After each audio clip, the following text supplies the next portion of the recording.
Hello everyone, मैं हेमा मेरी इस यूट्यूब चैनल पर आप सभी का स्वागत करती हूँ। आज हम पढ़ेंगे चक्रवात और प्रतिचक्रवात के बारे में। तो आइए हम स्टार्ट करते हैं। ये चक्रवात है, ये हवा के कारण पैदा होते हैं। जैसे हवा में बहुत सारी गैसेस का मिश्रण होता है और ये जो विंड है ये एक स्थान से दूसरे स्थान जाती है, फिर बाद में वहाँ पे चक्रवात निर्माण होता है।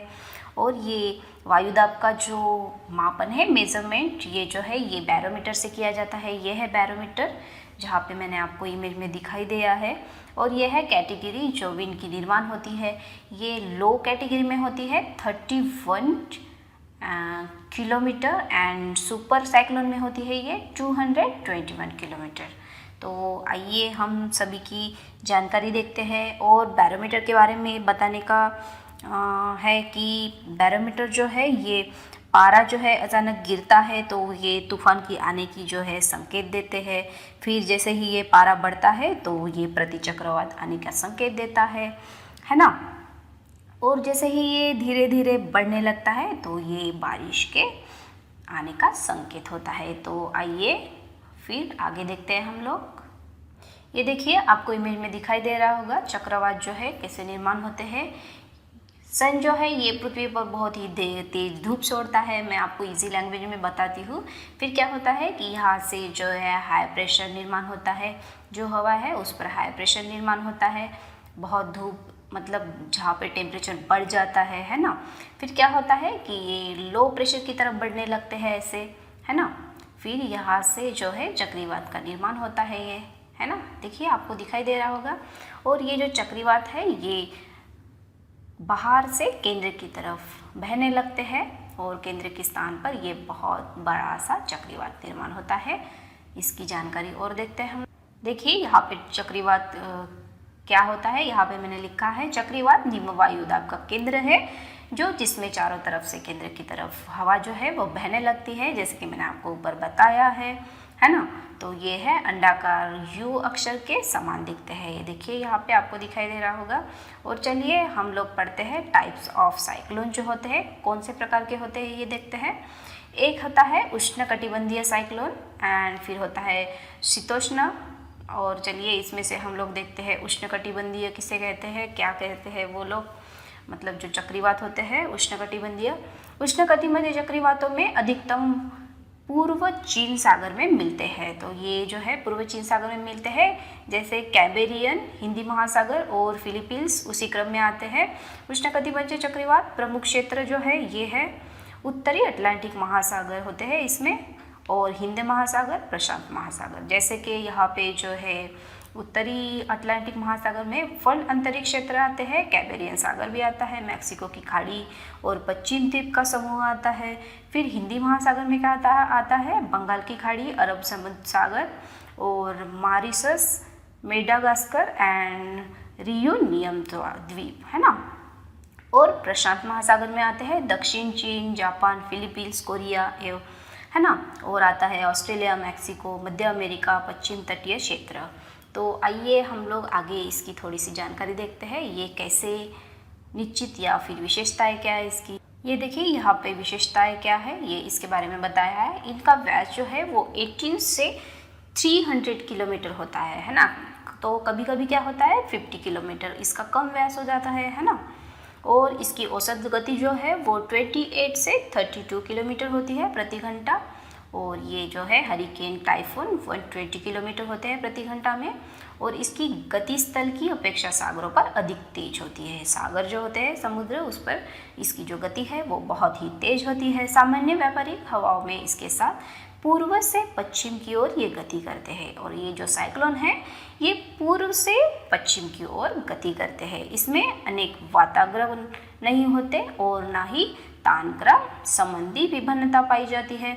कभी कभी एक ही स्थान पर ठहरकर तीव्र बारिश करते हैं। क्या होता है कि ये कभी कभी एक स्थान पर ठहरते हैं और बहुत ही भारी वर्षा करते हैं। समदाब रेखीय अल्पसंख्याक और वृत्ताकार होती है। केंद्र में न्यून वायुदाब होता है इसमें जो जैसे आपको मैंने पहले बताया है कि इसके जो केंद्र है इसमें न्यून वायुदाब होता है। और इसका जो विस्तार है वो भूमध्य रेखा में 33.5 उत्तरी एवं दक्षिण अक्षांकों पर तब होता है। तो चलिए हम आगे देखते हैं इसका निर्माण कैसे होता है। एक विशाल गर्म सागर की उपस्थिति जिसके सतह पर तापमान कम से कम 37 डिग्री सेंटीग्रेड होता है ना। सागर के उष्ण जल की गहराई कम से कम होती है 200 मीटर। इसकी जो सागर की गहराई होती है वो 200 मीटर तक होती है। पृथ्वी का परिभ्रमण वेग जो है उत्तरतः स्थानों पर 0 से अधिक होनी चाहिए, है ना। उच्चतम आर्द्रता की प्राप्ति होती है। उच्च वायु दाब अपसरण घटिया और अपसरण से अधिकतम होती है। एंड निम्न स्तरीय एवं उष्ण स्तरीय पर विक्षोभ की उपस्थिति होती है। तो ये देखिए साइक्लोन यहाँ पे भी कैसे आपको इमेज में दिखाई दे रहा होगा। ये जो है ये यहाँ से लेके केंद्र की तरफ बढ़ते हैं ऐसे, है ना। जैसे केंद्र की तरफ बढ़ते हैं ये साइक्लोन वैसे ही ये तेज हो जाते हैं, है ना। ये उष्णकटिबंधीय जो चक्रवात है ये किन किन देशों में किन किन नामों से जाने जाते हैं यहाँ पे लिखा है, मैंने आपको दिखाती हूँ।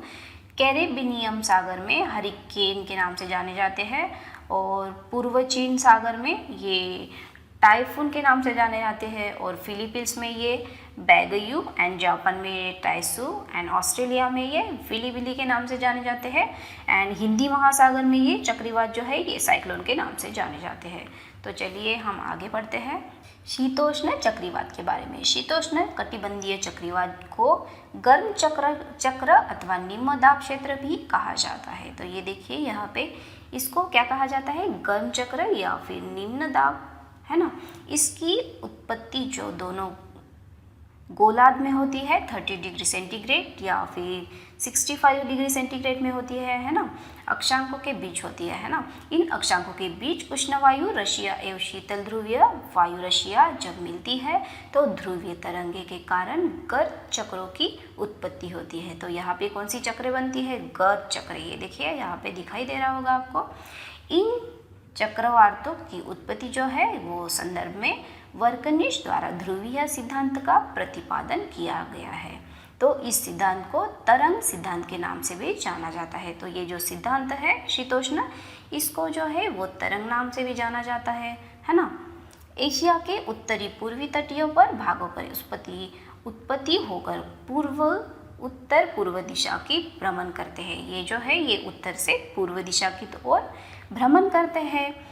एलुशिया व उत्तरी अमेरिका के पश्चिम तटीय भागों पर प्रभाव डालते हैं ये लोग, और उत्तरी अमेरिका के उत्तर पूर्व तटीय भाग से उत्पन्न होकर ये चक्रवात पछुआ हवाओं के साथ पूर्व दिशा में यात्रा करते हैं। तो ये जो चक्रवात है ये उत्तर पूर्व से होकर ये पश्चिम दिशा पूर्व दिशा की ओर और ये यात्रा करता है और तथा पश्चिम यूरोपियन देशों पर यह प्रभाव डालता है।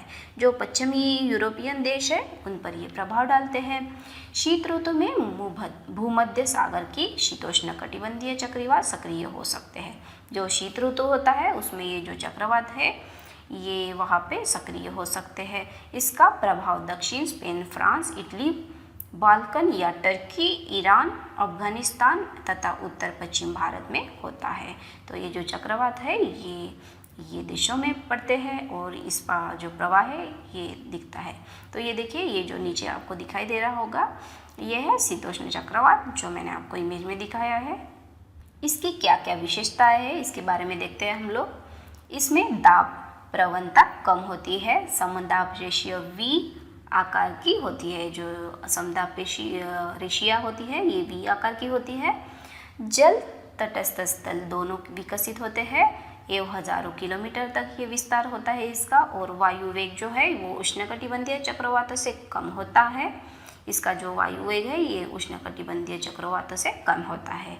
अधिकतर शीत ऋतु में ये उत्पन्न होती है। शीत ऋतु जो होता है विंटर सीजन उसमें जो है ये उत्पन्न ज़्यादा से ज़्यादा होती है। तीव्र के साथ ये रुक रुक कर वर्षा होती है जो कई दिनों तक चलती रहती है।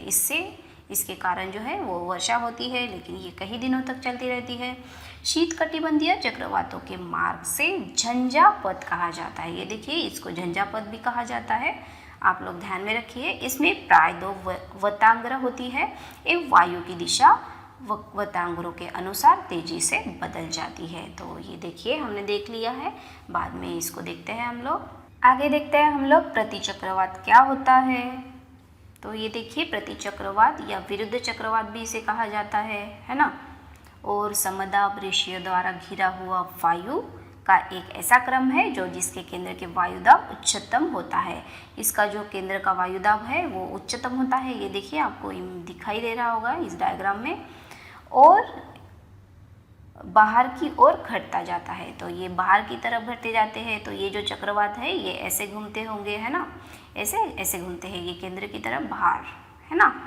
और जो हमारे उष्णकटिबंधीय वाले चक्रवात जो है वो बाहर से अंदर की तरफ घूमते हैं, लेकिन ये विरुद्ध दिशा में घूमते हैं उससे, है ना, जिस कारण हवाएं केंद्र की परिधि और चलती है और प्रतिचक्रवात उपोष्ण कटिबंधीय उच्च दाब क्षेत्र में अधिक उत्पन्न होते हैं, मगर भूमध्य रेखाएं भागों में इसका पूर्णतः अभाव होता है।